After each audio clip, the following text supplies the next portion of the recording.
உன்னை கண்டு எண்ணம் யாவும் அல்ல ஊமையாகி நின்றதென்ன சொல்ல 100 வார்த்தை அல்ல அல்ல ஒரு வார்த்தை புரியாதா எந்த வார்த்தை சொல்லவில்லையோ நீ அந்த வார்த்தை எந்த கண்களால் நான் 100 ஜாடையில் சொன்னேன்னு தெரியாதா புரியாதா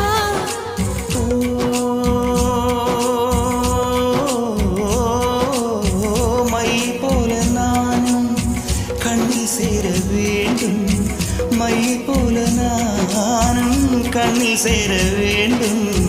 பூவை போல நானும் உந்தன் கூந்தல் சேர வேண்டும்